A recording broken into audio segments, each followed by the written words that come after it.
할렐루야. 사랑하는 대강의 가족 여러분, 오늘 하루도 하나님의 말씀과 동행하는 삶이 되길 소망합니다. 오늘 함께 나눌 하나님의 말씀은 마가복음 14장 23절에서 24절 말씀입니다. 또 잔을 가지사 감사 기도하시고 그들에게 주시니 다 이를 마치매 이르시되 이것은 많은 사람을 위하여 흘리는 나의 피 곧 언약의 피니라. 아멘.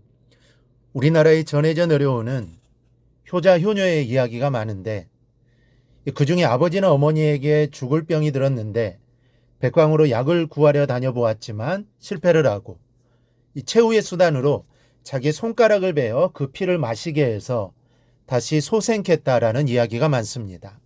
이런 피가 무슨 약효가 있겠습니까? 성분으로 말한다면 피는 수분과 단백질일 뿐입니다. 그럼에도 그 피를 마시고 소생하는 것은 자녀의 정성을 보고 하늘이 감동한 것이라고들 말합니다. 그러니까 손가락을 벤다는 것은 하늘을 감동시킬 수 있을 만큼 하기 어려운 일입니다. 여러분, 손가락 하나 베기도 이렇게 힘이 드는 것인데 십자가를 지신 우리 주님은 얼마나 힘들고 고통스러웠겠습니까? 손가락 하나에서 베어 나온 피도 죽을 사람을 살렸다는데 온몸의 피와 물을 다 쏟으신 우리 주님의 보혈은 얼마나 능력이 있겠습니까? 오늘은 우리를 위해 흘려주신 예수님의 보혈에 담겨진 비밀들을 되새겨보는 시간이 되었으면 합니다. 먼저 예수님의 피는 새 언약의 피입니다. 인생에서 가장 중요한 날은 결혼식 날입니다. 그날이 왜 중요하냐면 그날부터 인생이 바뀌기 때문입니다. 가정이라는 새로운 보금자리에서 새로운 삶이 펼쳐집니다. 전에는 김씨 집안의 귀한 맏딸이었지만 이제는 박씨 집안의 맏며느리가 됩니다. 생활 환경이 달라집니다. 양가 식구들과 또 새로운 관계가 맺어지면서 삶의 질서도 달라집니다. 신부는 아직 아이도 낳지 않았는데 갑자기 조카들로부터 작은 엄마 소리를 듣습니다. 이 모든 것들이 하루의 결혼식으로 말미암아 다 이루어집니다. 이런 면에서 보면 인생은 참 재미있다라는 생각이 듭니다. 언약이라는 것이 그런 겁니다. 언약이 맺어지기 전까지는 아무것도 아니었는데 일단 맺어지고 나면 그때부터 그 언약으로 인한 모든 효력이 발생합니다. 모든 것이 달라집니다. 그런데 하나님께서는 우리와의 관계를 이 언약의 관계로 이루어 가십니다.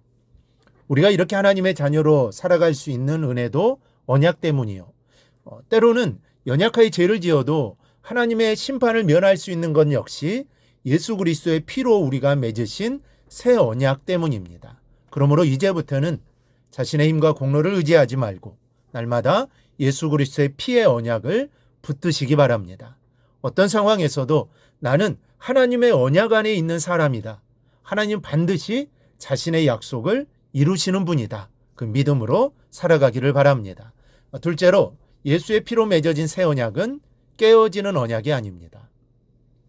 사람과의 언약은 어떤 언약이라도 깨어지면 그만인데 주님께서 맺으신 언약은 깨어질 수 없는 것이 하나님의 아들이신 예수님의 피로 맺으신 언약이기 때문입니다. 하나님과 사람이 언약을 맺었으면 때로는 사람들이 연약함으로 그 언약의 조건들을 다 수행하지 못하여 언약이 깨질 수도 있지만 새 시대에 맺은 새 언약은 하나님의 아들이신 예수님께서 사람의 몸을 오셔서 하나님과 맺으신 언약이기 때문에 결코 파기될 수 없는 언약입니다. 때문에 사도 바울은 깨어질 수 없는 새 언약의 능력을 알았기에 이렇게 말합니다. 누가 우리를 그리스도의 사랑에서 끊으리요? 환난이나 곤고나 박해나 기근이나 적신이나 위험이나 칼이라. 내가 확신하노니 사망이나 생명이나 천사들이나 권세자들이나 현재 일이나 장래 일이나 능력이나 높음이나 깊음이나 다른 어떤 피조물이라도 우리를 우리 주 그리스도 예수 안에 있는 하나님의 사랑에서 끊을 수 없느니라. 그 무엇도 우리를 예수님의 언약의 피로 명계를 맺은 우리 아버지 하나님의 사랑에서 끊을 수 없습니다. 우리가 우리의 공로가 아닙니다. 오직 어린 양 예수의 공로로 된 겁니다. 그러므로 우리는 그 공로를 늘 의지하며 살아야 합니다. 그렇게 의지하며 살 때 주님이 나와 함께 해주시고 인도해 주십니다.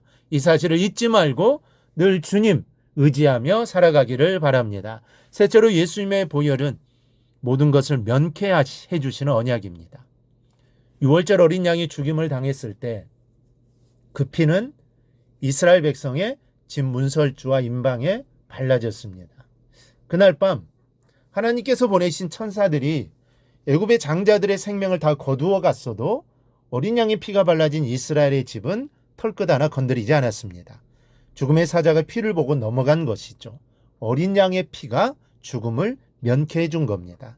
양의 피도 이런 면제 효력이 있는데 하물며 우리 주님의 보혈이겠습니까? 우리 주님의 보혈은 모든 것을 면하게 해주는 능력이 있습니다. 그래서 예수님이 계신 곳에는 모든 문제가 그대로 남아있을 수 없는 것입니다. 그러니 우리는 예수님의 보혈을 수시로 기념하며 또 수시로 마셔야 합니다. 성찬식을 거행할 때마다 예수님의 피가 절대 깨어질 수 없는 새 언약의 피인 것을 마음 깊이 되새겨야 합니다. 그리고 그 피가 내 심령에 칠해져 있을 때 모든 악한 것들을 명케된다는 사실을 확신하고 또 확신해야 하는 겁니다. 사랑하는 성도 여러분, 우리는 새 언약의 주인공으로 하나님과의 자녀의 관계로 맺어졌습니다. 아무도 우리를 건드릴 수 없습니다. 아무도 우리를 실패하게 할 수 없습니다. 우리가 온전히 예수님의 보혈을 믿는 믿음 가운데 있으면 감히 하나님께 덤벼들던 사탄도 우리를 어찌하지 못합니다. 그러므로 어떤 상황에서도 보혈을 의지하십시오. 시험이 올 때도 보혈을 붙드십시오. 유혹이 찾아올 때도 보혈을 붙드십시오. 낙심과 두려움이 밀려올 때도 보혈을 붙드십시오. 보혈을 붙드는 사람은 넘어질 수는 있어도 망하지 않습니다. 하나님께서 끝까지 붙드시기 때문입니다. 오늘도 우리의 승리는 우리 자신에게 있는 것이 아니라 십자가에서 이미 승리하신 예수 그리스도께 있습니다. 그러므로 날마다 보혈을 의지하며 담대히 하나님 앞에 나아가 승리의 삶 살아가기를 주님의 이름으로 축원합니다. 오늘 묵상 말씀을 굳게 잡고 삶으로 실천하며 살아내는 대강의 모든 성도들이 되기를 축복합니다.